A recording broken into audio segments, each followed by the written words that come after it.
أعوذ بالله من الشيطان الرجيم بسم الله الرحمن الرحيم. Өмірдің тағы бір маңыз нәрсесінен аттап кеткенін түсінбеді. Не екенін білесіздер ме? Бұны айырылған адамдар жақсырақ біледі. Барынан жақыннан айырылған адам болса, сол жақсырақ біледі оның дәмін. Жұрттан маған ақша керегі жоқ дейді. Не керек? Жылу керек дейді. Дұрыс па? Бәрінен айырылған адам жұрттан не іздейді? Ақша дүние іздей ма? Жоқ. Жылу іздейді. Сіздің баққан балаңыз да, асырап атқан балаларыңыз да сізден сол жылуды іздейді. Сізден ақша дүние іздемейді. Сіз ертең ойламаңыз, мен ақша таптым, дүние тауып осы бала-шағам үшін жүрмін деп далада жүрмеңіз. Бәлки сол бала-шағаңызға, әйеліңізге, әйел болсаңыз еріңізге көңіл бөліңіз. Сіздің жүрегіңіздің жылулығы қалады ертең өлгеніңізде. Ертең басқа жаққа кетіп бұрылсаңыз да сізден іздейтіні мынау дүние баяғыда ақша беріп еді емес. Жылулық іздейді. Ертең өскенде де балалар не іздейді ата-анасынан? Кезінде деп, әке шешем жас кезінде мені мойнына іліп көтеріп еді. Мына жерде былай жүріп еді, былай тұрып еді. Яғни тіпті ойыншық әперсе де ойыншықты дүние ретінде іздемейді. Бала не жағынан іздейді? Сіздің махаббатыңыздың маған деген белгісі деп түсінеді. Түсінесіз ба? Яғни сіздің әперіп атқан киіміңіз, ойыншығыңыз, соның бәрін ол жылулық деп түсінеді. Яғни бұл адамдардың мына дүниедегі сіздің, біздің келгендегі араласымыздағы нәрсе бұл жылулығымыз, жан жылулығымыз, бауырлар. Осы нәрсе өмірдегі үлкен шекара.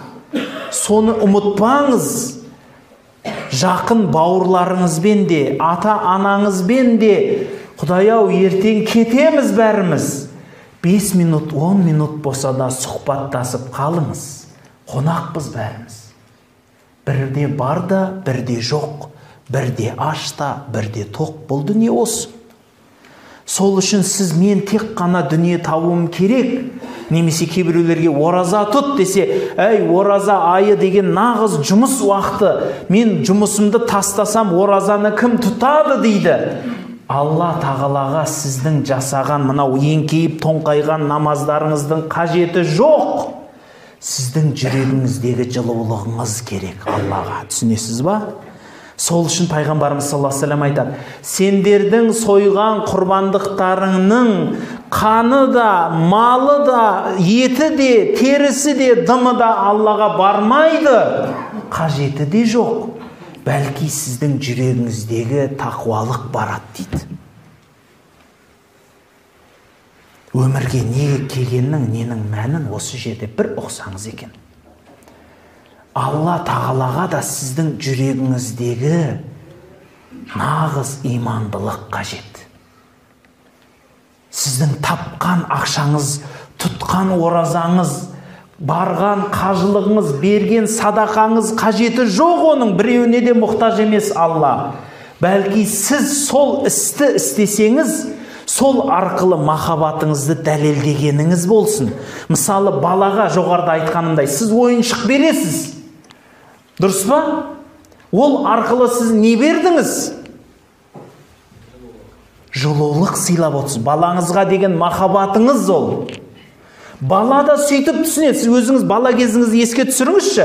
Сізге біреу сыйлық берсе, сіз қалай түсінесіз оны? Дүние деп, ақша байып қалдым деп түсінесіз ба? Жоқ. Қолдан бергенге құс тоймайды деп аталарымыз баяғыда айтып кеткен. Ол біреудің бергенде сіз тоймайсыз, Құдай бермесе. Ешқашан тоймайсыз. Бәлки ол сол жылулық. Пайғамбарымыз саллаллаху алейхи ва саллям не деп айтқан? Байқайсыздар ма? Осы жылулық бағытында керемет бір сөзі бар. Бір-бірлеріңізге сыйлық сыйлаңыздар. Бір-бірлеріңізге махаббаттарыңыз асады дейді. Сыйлық деген міндетті түрде дүнияуи болу міндет емес. Сыйлық дегеннің ең үлкенін білесіз ба? Өткен сабақтарында да айттым мен. Бұл сіздің ең қымбат дүниеңіз уақыт. Уақыт.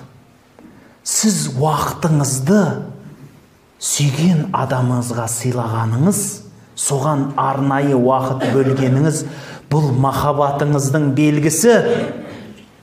Бұл ол кісіге деген махаббатыңыздың, ол кісіге деген көңіліңіздің бар екендігінің белгісі. Ал егер көп адамдар, әсіресе ер азаматтар, содан байқаймын, үйіне келеді, жұмыстан шаршап келдім, қойшы шайын берші, болды, ұйықтайын, маған үйтпеңдерші, сөйтпеңдерші. Сізден оның тапқан, сіздің тауып келген, шаршаған дүниеңіз керек жоқ жанұяңызға. Бір тиынға да керек жоқ оның бәрі. Адам кедей болып та өмір сүрген. Бұдан кейін де өмір сүреді. Тас кедей болып та, ашаршылықта да өмір сүрді адамдар. Соғыста да өмір сүрді.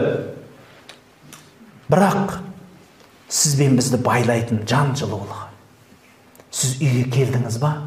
Балаңызға, әйеліңізге уақыт бөліңіз. Уақыт бөліңіз. Бөлгіңіз келмей тұрса да бөлгіздіріңіз. Өйткені сіздің бірінші міндетіңіз әкелік, жар, жанжарлық міндетіңіз, достық, тіпті досыңызға міндетіңіз не міндет? Ол ақша беру, оны бағу, қағу емес. Бірінші орында сіздің жан жылулық, жүрегіңіздің жақын екендігіңіздің міндеті. Сол үшін көп жанұялар ажырасатында содан. Жігіттер анау қызбен жүрген кезінде білесіздер ма? Қандай жүреді? Соған арнайы уақыт бөледі, күш тығып киініп келеді, киноға апарады, бір жерге апарады. Яғни өзінің сезімін білдіреді бір нәрсемен. Бірақ үйіне әкеліп, той болғаннан кейін болды, еркек қайтадан қаңғы бастығын бастайды. Сыртқа жүреді, қаңғырады сол, далада жүргісі келеді. Ана үйдегісі қызық емес болып қалды. Өтірік деңізші. Көп жігіттерде осы нәрсе бар. Көп жігіттерде осы нәрсе бар. Үйіне үйленіп әкеледі, әйелін тастайды да кетеді, болды. Оған дейін ол махаббаты еді. Ал үйіне келгеннен кейін ол болды. Енді сырттан іздейді. Ана бейіне бір қасқыр сияқты ғой. Қасқыр, аш қасқырды қораға жіберіп берсеңші, бір қойды істеп, лақтырып жібереді, тағы істеп кете береді осылайша. Тоқтамайды ол адам. Ол қасқыр ше, сондай да. Қызығына кірді ме тоқтамайды. Тістеп өлтіріп кете береді. Оған сол өлтіру мақсат. Сіз ойлаңыз. Үйленуден бұрын не үшін үйлендіңіз? Сізді Алла тағала не үшін қосты? Сіздің адал жан-жарыңыз ғой, білесіз ба? Сол жан-жарыңыздың қолынан ұстасаңыз, сол ұстаған қолыңыздың арасынан күнәңіз төгіліп түседі. Білесіз ба? Алла сөйтіп қойды. Екеуіңіз бір-біріңіздің қолыңыздан ұстасаңыз, араларыңыздан күнә төгіледі.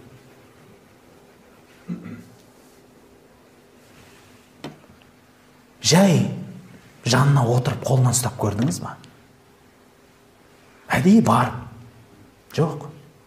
Бір міндетті кезде ұстайды да қолынан. Басқа уақытта жоқ. Дұрыс емес қой.